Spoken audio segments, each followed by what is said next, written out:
맞이하고 있습니다. 12월이 되면 벌써 지난 한 해를 돌이켜보는 그런 시간입니다. 본래 교회적으로는 저희 교회는 12월 달에 모든 또 재직회나 공동의회를 합니다마는 보통은 교회 회기가 11월로 한 해 회기가 마감이 되어집니다. 그래서 그러고 보면 올 한 해가 끝이 났다 하는 생각이 듭니다. 여러분 어떻습니까? 한 해가 지나고 나면 어떤 마음이 듭니까? 지난 시간에 대해서 1년 동안 지나온 시간에 대해서 글쎄요 누구라도 한번 자기 삶을 진지하게 돌이켜 보시는 분이라고 하면 지나온 1년의 삶에 대해서 아마 누구라도 아쉬움이 클 것이다. 아마 100명 가운데 단 한 명도 지나온 1년 나는 참 후회 없이 보냈다, 만족한다 하고 자신의 지난 시간을 돌이킬 수 있는 사람이 있겠는가 하는 생각이 듭니다. 누구라도 지난 시간에 대해서는 아쉬움이 많고 후회가 많은 것입니다. 좀 더 내가 다르게 시간을 보냈으면 얼마나 좋겠는가, 또 지난 1년 동안 내가 무엇을 했는가라고 돌이켜보면 그 365일 동안 분명히 내게 째깍째깍 시간이 흘러갔음이 분명한데도 그 365일 동안 하루 24시간을 보냈음에도 불구하고 막상 내가 무엇을 했는가라고 펼쳐보면 손에 쥘 만한, 내가 1년 동안 이런 것을 했구나 하고 좀 뿌듯해하거나 보람을 가질 만한 그런 일이 참으로 글쎄요 많지 않다. 저 역시도 지난 한 해 생각하면 좀 더 했으면 좋았을 터인데, 또 이렇게 좀 더 했으면 좋았을 터인데 라고 하는 아쉬움만이 남게 되어집니다. 이런 아쉬움들이, 지난 시간에 대한, 흘러버린 시간에 대한 이런 아쉬움이 1년의 시간뿐이겠습니까? 생각하면 지금까지 내가 살아온 모든 시간들, 태어나서 지금까지 거기 30년이든 40년, 50년, 70, 80년이든 아마 지나온 시간에 대해서는 모두가 다 어린 청년들이든 우리 학생들이든 나이가 드신 어르신들에 이르기까지 모두가 다 아마 지난 시간에 대해서는 후회스러움이, 아쉬움이 클 것입니다. 1년의 문제가 아니라 내 인생에 지나온 모든 시간에 대해서 그런 아쉬움, 내가 좀 뭔가 이제 지나온 시간을 돌이켜봐도 참 이런 보람이 있었다라고 손에 쥐고 내어놓을 만한 것이 특별히 없다는 것에 대한 그런 참 후회스러움이 우리를 가득 채우게 되어지는 것이죠. 이런 생각들이 특별히 이제 연말 마지막 또 12월을 맞이하게 되면서 더욱 크게 다가옵니다. 그러나 한 가지 불변의 진리가 있는 것이죠. 불변의 진리가 있습니다. 무엇입니까? 지나간 시간을 돌이킬 수 없다라고 하는 불변의 진리가 있는 겁니다. 지나간 시간을 돌이킬 수 없는 겁니다. 단 1분 1초도 이미 흘러간 시간을 다시 백시켜서 다시 사용할 수 있는 길이 없고 다시 살아볼 수 있는 시간이 없다라고 하는 이 불변의 진리가 어쩌면 우리를 더 후회스럽게 하고 더 아쉽게 하는 이유인지도 모릅니다. 할 수만 있다면 내가 한 번 더 돌이킬 수 있는 시간이 주어진다라고 하면 용기를 가지고 다시 한 번 더 할 수 있지 않겠습니까? 내가 다시 한 번 더 기회가 주어진다라고 하면 다시 할 터인데, 분명한 것은 그렇게 다시 한 번 우리가 돌이킬 수 있는 기회가 주어지지 않는다라고 하는 것이 우리의 후회를, 우리의 아쉬움을 더욱더 크게 하는 것입니다. 이런 인생에 대해서 누구라도 지난 시간에 대한 아쉬움과 후회가 많은 우리 인생들에게 글쎄요, 만약에 참 더 이상 우리의 기회가 없다, 지나간 것으로, 후회하는 것으로, 아쉬워하고 안타까워하는 것으로 끝이다 라고 생각하면 참으로 희망이 없지 않습니까? 이미 내 인생의 절반이 지났는데, 아니 내 인생은 벌써 노년인데 이제 남은 시간 얼마 있는지 모르는데, 이것은 사실은 그렇게 우리가 후회만이 전부라고 하면 사실은 나이가 많든 적든 절망적일 수밖에 없습니다. 왜냐하면 우리가 나이가 내가 70, 80이라고 해서 남은 시간이 짧은 것도 아니고, 사실은 내가 10대라고 해서 20대라고 해서 나의 남은 시간이 많은 것이 아니기 때문에 그렇습니다. 누구도 모릅니다. 아무리 나이가 젊은 친구라 할지라도 나의 남은 시간이 도대체 얼마가 될는지는 누구도 속단할 수 없는 겁니다. 그러므로 나의 남은 시간이 얼마인지 모르는 우리에게 시한부 인생처럼 그 시간이 하루가 될지 한 달이 될지 1년이 될지 10년이 될지 모르는 그런 시간을 가지고 있는 저와 여러분들에게 지난 시간이 후회밖에 안 된다라고 하면 절망뿐인 것이죠. 돌이킬 수 없는 그런 아쉬움 속에 아마 허덕이다가 우리 생을 마치게 될 터인데, 근데 이러한 우리들에게 오늘 성경은 우리 복음이다, 기쁜 소식이라는 겁니다. 왜? 이번 한 주간 말씀들을 묵상해 오면서 가장 도전적인 말씀이 보상해 주겠다는 그 말씀이 저는 가슴 속에 가장 깊이 새겨진 겁니다.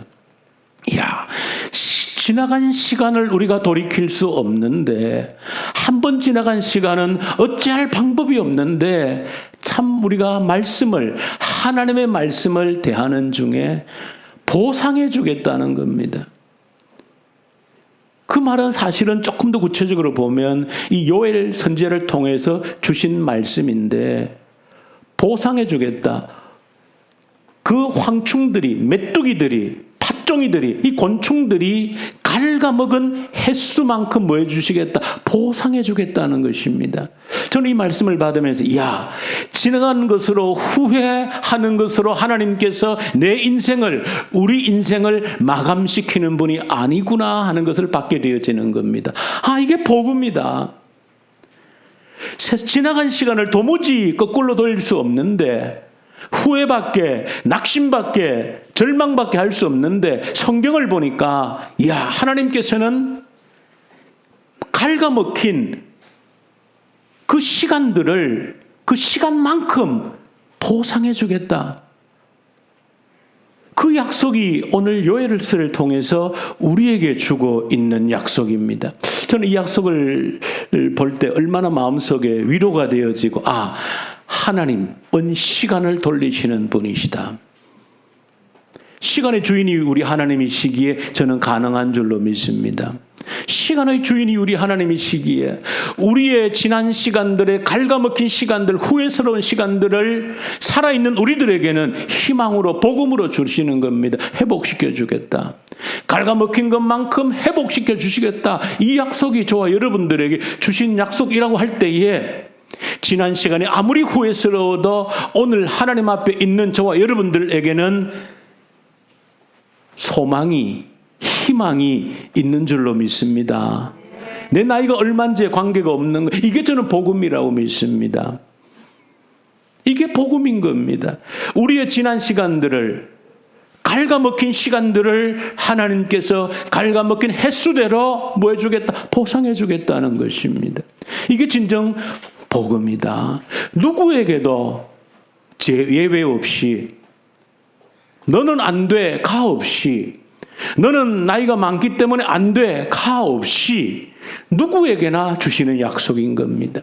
그래서 하나님 앞에 올 때에 희망이 있는, 소망이 있는 겁니다.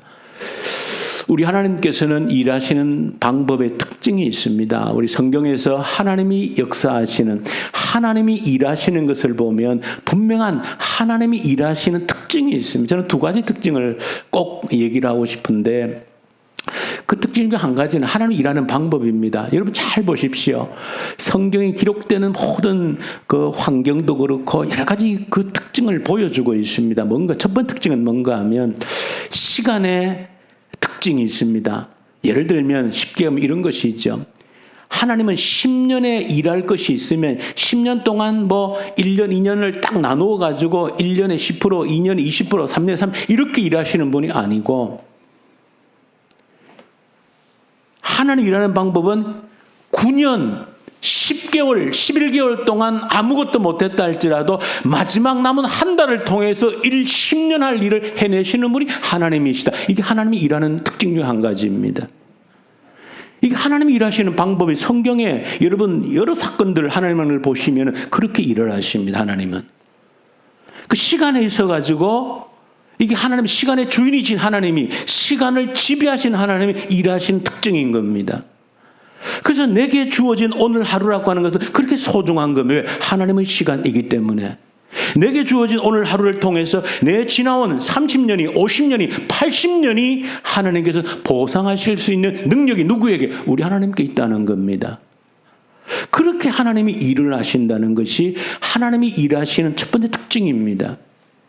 그래서 우리에게 시간이 소중한 것이고 오늘 나에게 베풀어 주신 하루의 시간이 그만큼 소중한 이유가 거기 있는 겁니다.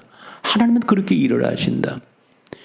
두 번째 특징은 제가 볼 때 하나님은 누구를 통해서 일하시느냐라고 할 때에 100명이 있으면 100이라고 하는 일을 하는데 100명을 가지고 모두가 하나씩 111 그렇게 일하시는 분이 아니라는 겁니다. 99명이 아무 일 안 한다 할지라도 한 명을 통해서 100명이 하는 일을 해내시는 분이 하나님이 일하시는 특징입니다. 그것이 하나님께서 하시는 일의 특징이고 방법입니다. 성경을 보시면 하나님은 그렇게 일을 하십니다. 하나님께 준비된 한 사람을 통해서 특히 다윗을 통해서 그런 말씀을 약속을 주신 것이죠. 내 마음에 합한 사람 만나니까 내가 기뻐서 그를 통해 다윗을 통해 내 모든 일을 이루어내리라. 하나님이 그렇게 약속하신 거예요. 이게 하나님이 일하시는 방법이라는 겁니다. 하나님은 시간을 초월해서 일하시는 특징이 있고 사람을 통해서 일하실 때에도 하나님 마음에 합한 사람, 합당한 사람이 있으면 그 한 사람을 통해서 100명이 할 1000명, 10,000명, 10,000,000명이 할 일을 하나님은 한 사람을 통하여서 해내시는 분이다. 그런 하나님께서 일하시는 그 특징이 있기 때문에 우리에게 보상을 해주시는 겁니다. 하나님은 보상해 주실 수 있는 능력이 있으신 겁니다. 여러분, 인류 역사라고 하는 큰 그림을 보십시오. 그 속에도 하나님의 일하심의 패턴이 보입니다. 그것은 우리가 살고 있는 역사를 이렇게 곰곰이 들여다보면 거기에도 하나님께서 일하시는 패턴이 보이는 겁니다. 어떻게? 한번 보십시오. 우리가 기본적인 인류의 기본적인 역사를 6,000년 정도다라고 성경적으로 볼 때에 6,000년 가운데 어떤 역사의 발전이라고 하는 것이 예를 들면 어떤 문명, 물질 문명의 발전이라는 것을 볼 때에도 사실은 6,000년 역사 가운데 5,800년은 거의 발전이라고 수평 이동이 돼도 틀리지 않습니다. 그 물질 문명이 5,800년 수평으로 정지해 있는 것과 같은 거예요. 그런데 5,800년 가운데 언제 마지막 100년 또 넓게 잡아서 200년 안에 폭발적으로 증가한 겁니다. 이게 하나님이 일하시는 방법의 패턴을 보여주는 겁니다. 역사를 주관하시는 하나님이 일하시는 패턴을 보여주는 거예요. 5,800년 동안 잠잠하시다가도 마지막 5,800년 가운데 200년이라면 100%로 따지면 100 가운데 1도 안 되는 겁니다. 100년 가운데 99년 동안 99.5년 동안 잠잠하시다가 마지막 한 달 안에 일하시는 분이다. 그런 의미와 똑같은 겁니다. 이것이 하나님이 일하시는 패턴을 보여주는 겁니다. 물질 문명뿐 아니라 지식 정보라는 것도 마찬가지지요. 거의 5,900년 동안 지식 정보의 발전이라 수평 그저 이동인데 마지막 지금 이때에 와서 폭발적으로 지식과 정보가 폭발한 겁니다. 이것이 하나님께서 역시 일하시는 패턴을 보게 되어지는 겁니다. 그러니까 물질 문명이 폭발적으로 성장하는 것도 그런 패턴이고 지식과 정보가 폭발적으로 발전하고 성장하는 것도 그런 패턴을 보여주고 있다라고 하면 또 다른 측면 우리 영적인 변화, 내면적인 일, 영적인 일도 하나님이 그런 패턴으로 일을 하시는 분이라고 하는 겁니다. 그러므로 성경을 들여다볼 때에나 역사의 흐름의 방향을 그냥 조금만 들여다보더라도 하나님께서 어떤 방법으로 일하신다는 것을 보게 되어지는 겁니다. 그래서 오늘 요엘서를 통해서 보상해 주시는 하나님이라고 하는 말씀이 맞다. 하나님은 가능하다라고 하는 것을 확신하게 되어지는 겁니다. 저 여러분들이 이번 주에 참 어떤 참 오묘한 것인데 이 사도행전과 요엘서 성경을 같이 우리가 묵상을 했지 않습니까? 이거 특별한 참 의미가 있는 겁니다. 사도행전은 교회의 역사, 그렇게 우리가 하나님 주신 말씀으로 받지 않습니까? 교회의 역사라고 하는 것은 다른 의미로 하면 하나님 나라의 역사인 겁니다. 하나님 나라의 역사, 교회의 역사가 이 사도행전을 통해 보여주는데, 사도행전은 1장부터 우리가 금주에 조금 묵상을 하고 있습니다만은, 그 하나님의 나라의 역사라는 게 무엇인지, 그 하나님 나라의 역사가 어떻게 시작되어지고 발전, 확장되어 가는지를 보여주고 있는 겁니다. 사실은 사도행전은 그 어마어마한 하나님 나라 역사를 담기에는 턱없이 부족한 것이지요. 우리 사람이 쓴 로마사, 시오노 나나미 로마인 이야기 이런 것만 해도 엄청난 분량이지 않습니까? 그런데 하나님 나라 전체를 담는데 사도행전 28장 짧은 내용밖에 없습니다. 이것은 역사 내용을 다 기록한 것이 아니라 가장 중요한 하나님 나라 역사라는 게 무엇인지, 하나님 나라의 역사라고 하는 것은 어떻게 발전, 확장되어 나가게 되는지를 그 핵심을 보여주는 것으로 기록하고 있는 겁니다. 다 기록한 것이 아니고 무엇이 하나님 나라의 역사인지, 그 하나님 나라의 역사라고 하는 것은 어떻게 발전, 확장되어지는지 그 핵심적인 내용만 이 짧은 내용 속에서 보여주고 있는 겁니다. 그런 의미에서 사도행전을 보실 때 도대체 하나님 나라의 역사라는 게 뭔가, 이 교회의 역사라는 게 뭔가라고 할 때에 분명히 보여주고 있는 겁니다. 그것은 요엘서 성경으로 같이 연결해서 보시면 하나님 나라 역사라고 하는 것은 갉아먹힌 죄에 의해, 세상 나라에 의해 갉아먹힌 시간들을 보상해주는 역사가, 회복의 역사가 하나님 나라의 역사다라고 하는 것을 보여주고 있는 겁니다. 하나님 나라 역사라고 하는 건 무슨 역사냐? 죄로 인해서 세상 나라에 의해서 갉아먹힌 흔적들, 시간들을 보상해주는, 회복시켜주는 역사라고 하는 겁니다. 그게 하나님 나라의 역사인 겁니다. 그래서 이 사도행전을 통하여서 보여주는 그 역사라고 하는 것은 이 죄로 인해서, 세상 나라로 인해서 하나님의 나라가 어떻게 갉아먹혔는지, 어떻게 유린당했는지, 그런 것들이 어떻게 다시 회복될 수 있는지를 보여주는 것이 하나님 나라의 역사가 되어지는 겁니다. 그렇게 그런 회복될, 갉아먹힌 죄의, 세상 나라에 의해서 갉아먹힌 우리의 시간들이 그러면 어떻게 회복이 가능한지를 보여주는 것이 뭐냐? 사도행전 교회의 역사, 하나님 나라의 역사라는 겁니다. 이 하나님 나라의 역사를 보시면 그 속에서 어떤 역사를 보셔야 되는, 내 개인의 역사를 그대로 보셔야 되는 겁니다. 나를 통해서 하나님 나라의 역사가 어떻게 펼쳐질 것인가? 내 인생 가운데 죄로 인해 세상 나라에 의해서 갉아먹힌 시간들이 나는 어떻게 회복되어질 것인가? 내가 아무리 지난 시간 동안 죄로 인해 세상 나라로 인해서 내 인생이 짓밟히고 유린당하고 갉아먹혔다 할지라도 하나님께서는 내게 회복할 수 있는 기회를 주시는데, 그 갉아먹힌 시간을 보상해 주시는데, 이 사도행전을 보실 때 어떻게 그 보상이 가능한지를 보여주고 있다는 것입니다. 어떻게 가능한지를.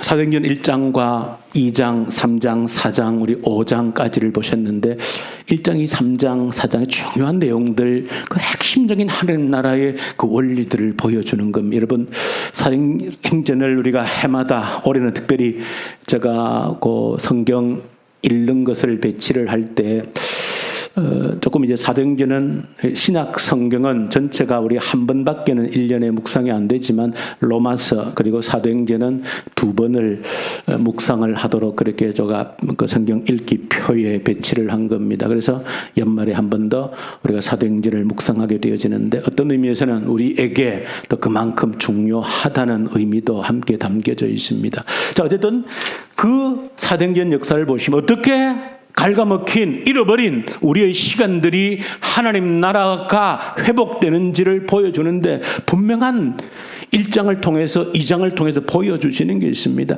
하나님 나라가 회복되어지려고 그러면 예수님께서 1장에 뭐라고, 제자들과 대화가 핵심이 뭡니까? 아버지께서 약속하신 성령을 기다려야 된다. 그것이 핵심입니다. 그 말은 너희들의 갉아먹힌 그 시간들이 보상되려고 하면 누가?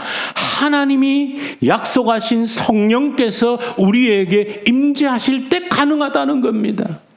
그러므로 저와 여러분들이 피부에 잘 와닿지 않더라도 정답은 알고 가자는 것이지요. 내 인생에 갉아먹힌 시간이 보상되려면 다른 건 모르겠고 약속하신 성령께서 우리에게 오시면 우리의 잃어버린 갉아먹힌 시간들이 보상될 수 있겠구나. 그 핵심은, 그 답은 부여잡아야 된다는 겁니다. 그것을 사도행전 역사를 통해서 가장 중요하게 보여주시는 겁니다. 가장 중요하게 보여주시는 겁니다. 그래서 1장에서는 하나님께서 약속하신 그 성령을 기다리라고 제자들에게 그렇게 확인을 시켜주셨던 것이고, 그리고 그 약속하셨던 성령께서 사도행전 2장에서 약속하신 대로 오셨다는 거예요. 약속하신 대로 오셨다는 겁니다. 오직 성령이 너에게 임하시면 너희가 뭘 받고? 권능을 받고, 어디에? 예루살렘 온 사마리아 땅끝 이르러 내 증인이 되리라고 그랬죠. 이 약속은 어떤 약속? 성령을 우리에게 보내어 주시겠다라고. 이 약속은 누구에게? 회개하고 예수 그리스도의 이름으로 죄 사함 받고 세례 받고 죄 용서함을 받으라. 그리하면 누구에게? 너희와 너희 자녀와 모든 먼 데 사람, 주 우리 하나님이 부르신, 얼마든지 부르신 모든 사람들에게 하신 약속이다. 그 약속이 사도행 2장의 오순절날 임하심으로 말미암아 잃어버린 갉아먹힌 하나님 나라의 회복이 가능해졌다는 것을 보여주고 있는 게 사도행전 역사인 겁니다. 저 여러분들 내 인생에 후회스러움이 있다라고 하면, 지난 시간이 아쉬움이 있다라고 하면, 이 사도행 역사를 보는 저와 여러분들이라고 하면 내 지난 시간이 아무리 갉아먹힌 시간이었다 할지라도 내게도 희망이 있구나. 뭐 할 때? 내게도 약속하신 성령께서 임하실 때 내 인생에 갉아먹힌 지난 모든 시간들을 일거에 회복할 수 있는, 갉아먹힌 만큼 회복시켜 주시는 그 역사가, 내게도 성령이 임하시면 가능하겠구나.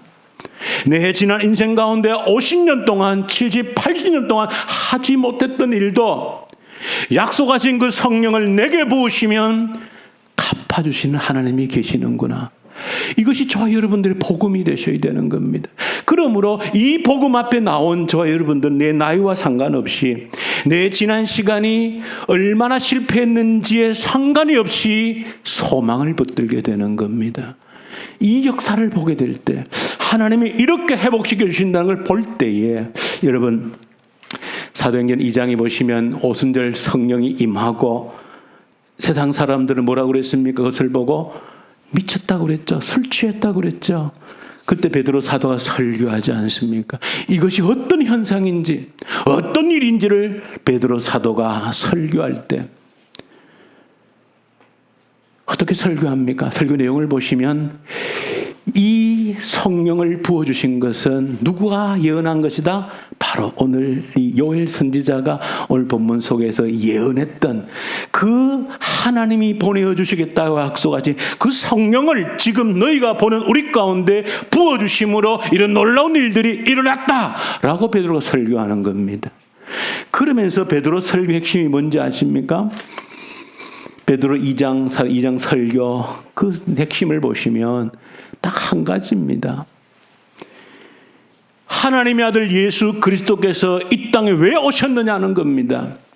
저 여러분들이 내가 예수 믿고 구원받았다라고 하는데, 내가 예수 믿고 구원받았습니다라고 하는데 그 실제적인 의미, 내가 구원받았다라고 하는 의미가 뭔지를 베드로 사도가 설명하고 있는 겁니다. 예수께서 왜 이 땅에, 하나님의 아들이 이 땅에 오셨는가? 왜 이 땅에 오셔서 사람으로 사시고 우리의 죄를 대신 지시고 십자가에 죽으시고 사흘 만에 부활하셔서 승천하셔서 지금 하나님 우편에 앉아 계시는데 왜 하나님의 아들이 그런 일을 하셨는가? 베드로는 정확히 얘기합니다.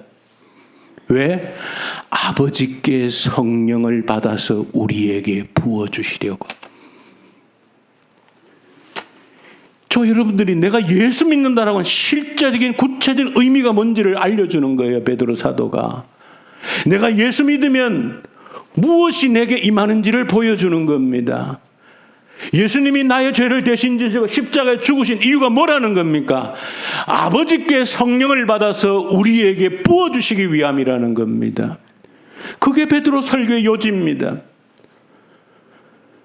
그렇다면 우리가 에덴 동산 타락으로 그 타락 사건으로 다시 가보면 뭐가 일어난 겁니까? 우리가 범죄함으로 하나님을 떠났다라고 하는 결국 뭡니까? 하나님의 영이 성령이 우리로부터 떠났다는 겁니다. 하나님의 영이 우리로부터 성령이 우리로부터 떠났다는 거예요. 그게 타락한 그 세상 나라입니다. 그런데 예수께서 이 땅에 오셔서 죄를 대신 죽으셨다 부활하셔서 하는 우편에서 무엇을? 성령을 받으셔서 우리에게 부어주셨다는 겁니다. 그러므로 우리에게 회복할 수 있는 기회를 주셨다는 것을 보여주는 거예요. 그래서 1장과 2장 속에서 그 하나님의 나라가 어떻게 강력하게 회복되고 있는지를 보여주는 겁니다. 어떻게 회복되는지를 놀랍게 보여주고 있는 겁니다.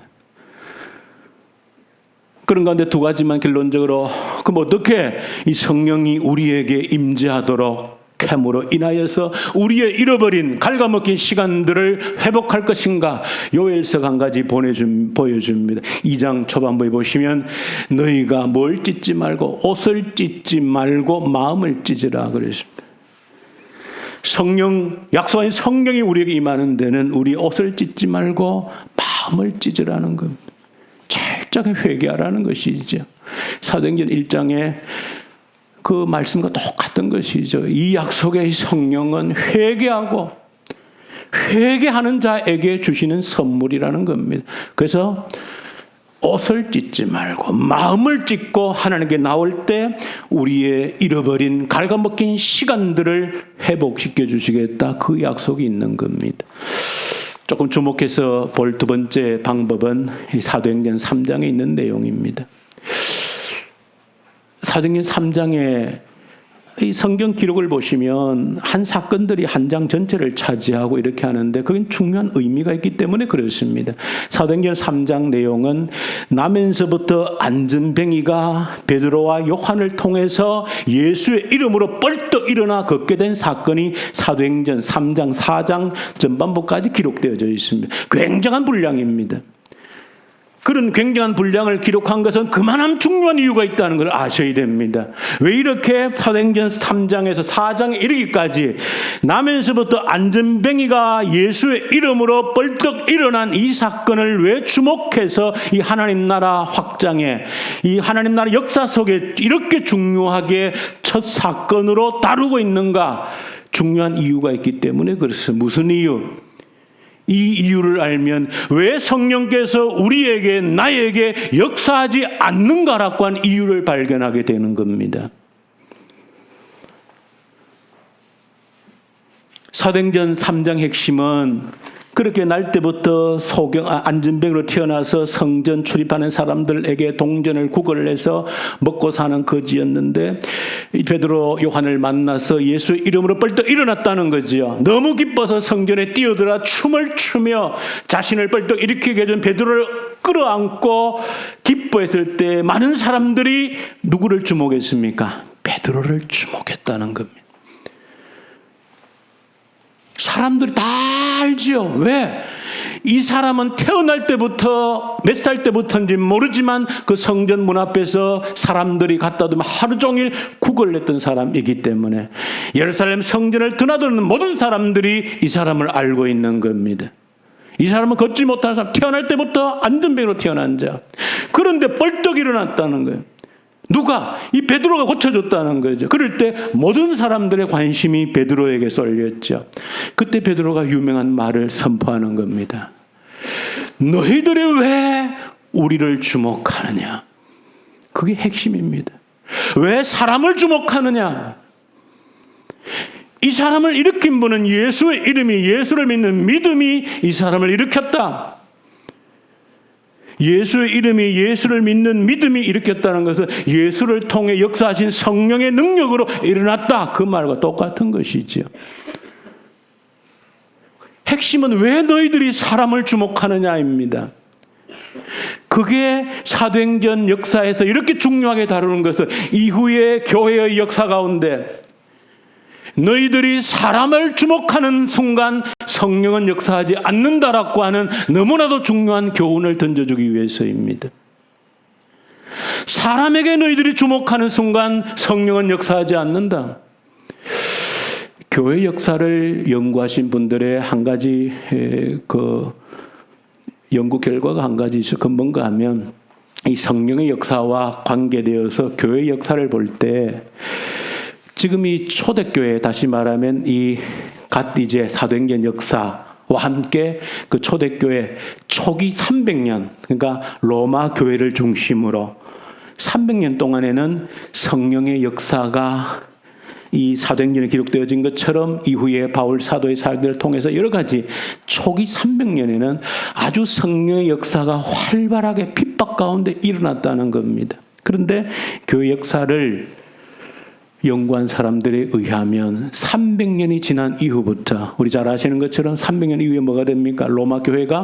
로마가 이제 종교의 핍박이 사라지고 기독교의 핍박이 사라지고 황제까지 기독교인이 되는 그런 역사가 일어남으로 인하여서 교회가 국교처럼 되어지는 그런 일들이 이후에 일어나면서 그 이후로부터 성령의 역사가 급격히 사라졌다는 겁니다.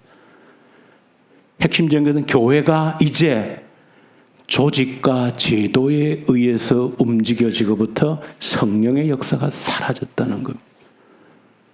다시 말하면 교회 안에서 성령이 역사할 공간이 사라졌다는 겁니다.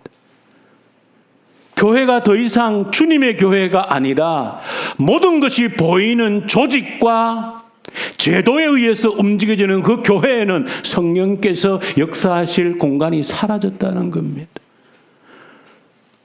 모두가 이제 조직과 제도 속에서 사람을 주목하게 되어지는 겁니다. 사람을 주목하는 곳에서는 성령이 역사할 공간이 없다는 겁니다. 성령께서 일하실 공간이 없습니다. 그 예수님은 우리에게 주신 예수님의 가장 유명한 설교가 어디입니까? 산상설교 아닙니까? 마태복음 5장, 6장, 7장에 있는 그 산상설교의 핵심을 한번 보십시오. 3번, 4번 반복해서 핵심적인 내용 중에 하나가 너희는 사람 앞에 보이려고 하지 마라. 그 말은 사람을 주목하지 말라는 겁니다. 보이지 않는 하나님 앞에 살라는 것입니다. 보이지 않는 하나님을 주목하라는 거예요. 보이지 않는 하나님이 갚아주시는 그 속에서 일하라는 겁니다.